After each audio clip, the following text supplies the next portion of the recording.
వైశ్య జాతిని మించిన జాతి లేదండి. పిరికితనం అంటారు. పిరికితనం ఉందా మనకి? చెప్పొచ్చు, ఏం పర్వాలేదు. కొన్ని ధైర్యవంతులమా?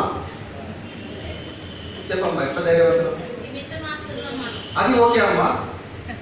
పుట్టినప్పుడు ఉయ్యాలా, చనిపోతే మొయ్యాలా, ఉన్నప్పుడు ఇయ్యాలా.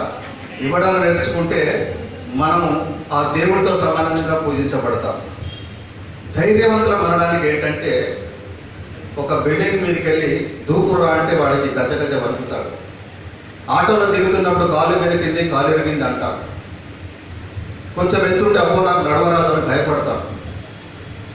అలాంటి మనకు మరణించడం ఎలాగో ధైర్యంగా చెప్పిన అమ్మ వాసవి కన్యకా పరమేశ్వరమ్మ వారు.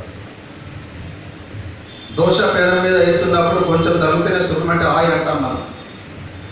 18x18 గురుగారు ఉన్నాడు. 18x18 సైజులో బగబగ మంటుతున్న మంటల్లో, అగ్నిగిర్లలో తను దూకడమే కాకుండా తనతో పాటు 102 పూత్రికులను దూకించి వైశ్యులు ధైర్యవంతులు అని ప్రపంచానికి చాటింది అమ్మవారు.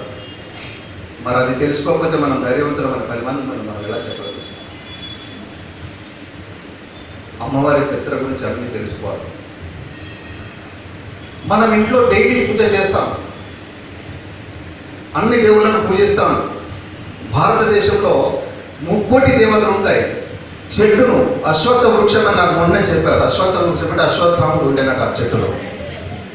ఇక మనం పూజిస్తున్న ప్రతి దేవుడికి ఒక శిలా విగ్రహం అంటే బండరాయి మనకు విగ్రహం అవుతుంది. విగ్రహం దేవుడు అవుతాడు మనం కొలిసినప్పుడు. చెట్టును పుట్టను గంగను కూడా, గలగల పారే గంగను, నీటిని కూడా తల్లి, గంగమ్మ తల్లి అనే దేవతగా మనం కొనియాడుతున్న భారతదేశంలో.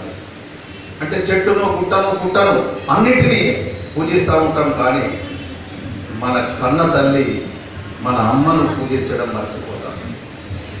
అంటే మనకు తెలియక అమ్మవారంటే ఏదో అక్కడ ఉండిందట, అగ్నిగుండంలో దూకిందట, మన అమ్మవారట, అంతే. అమ్మవారు కేవలం మన వైశ్య జాతిలో ఉపయోగించినంత మాత్రాన కేవలం మన వైశ్యులకి అమ్మ కాదు. పార్వతి శక్తి స్వరూపిణి అమ్మవారు. ఆ అమ్మవారి గురించి తెలుసుకోవాల్సిన అవసరం లేదు. అమ్మవారి ధైర్యాన్ని, అమ్మవారి యొక్క అహింసను, అమ్మవారి యొక్క పద్ధతులను, ఆమె అవలంబించిన విధానాన్ని, ఎంతటి సమస్య వచ్చినా ఎలా పరిష్కరించుకోవాలో నేర్పిన మార్గాన్ని అన్నింటినీ మనం అవలోకన పోసుకుంటే మనం ముందడుగు వేయచ్చు. దాన ధర్మాలకు కానీ, ధైర్యానికి కానీ.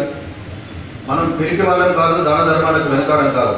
అవసరం ఉన్నప్పుడు ఖర్చు పెడతాం, అవసరం లేనప్పుడు కాపాడుతాం, అవసరం ఉన్నప్పుడే తీస్తాం. అది సద్వినియోగం చేసే గుణం, లక్షణం మన దగ్గర ఉంది.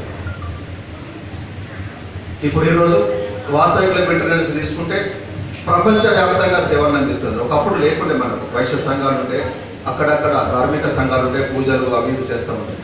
వాసవి క్లబ్ ఇంటర్నేషనల్ అంకురార్పణ తర్వాత ఈ 1 దశాబ్ద కాలంలో ర్యాపిడ్ గ్రోత్ వచ్చేసి ప్రపంచవ్యాప్తంగా మన యొక్క సేవలను విస్తరింపచేసుకుంటున్నాం.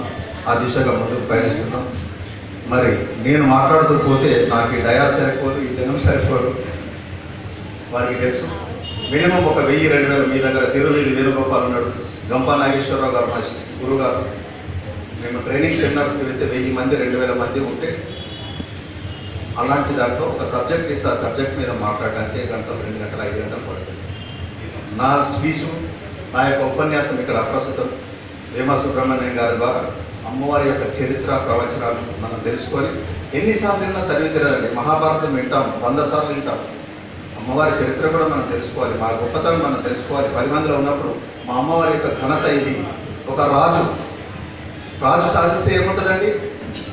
ఏమీ లేదండి, ఏదంటే అది సాధించుకోవచ్చు. అలాంటి రాజును సైతం తిరస్కరించింది, భోగభాగ్యాలను తిరస్కరించింది, ధర్మాన్ని పాటించిన జాతి మనది అని మనం ప్రపంచానికి చాటుకునే అవకాశం మనకు దొరుకుతుంది. అలాంటి చరిత్రను మరి మనందరికీ కూడా పంచుతున్నారు వేమా సుబ్రహ్మణ్యం గారు. అలాగే ఇక్కడ ఏలూరులో మంచి కార్యక్రమాలు ఏర్పాటు చేసి మరి నిత్య ప్రసాదాలతోటి మీరందరితోటి మళ్ళీ ఒకసారి అమ్మవారి అంటే ఇది ఒక సమ్మేళనం, ఏంటంటే ధార్మిక సమ్మేళనం అనుకోవచ్చు. మనం ఒక అమ్మవారి గురించి చెప్పడం నాకు తెలిసి లౌకికంగా కూడా చాలా అనేక విషయాలను మనకు చెప్పడం జరుగుతుంది. వేమా గారి డయాస్ మీద ఇంతకంటే ఎక్కువ మాట్లాడడం బాగోదు కాబట్టి ఈ అవకాశం ఇచ్చిన మీ అందరికీ మరొకసారి ధన్యవాదాలు తెలియజేస్తున్నాను. Thank you.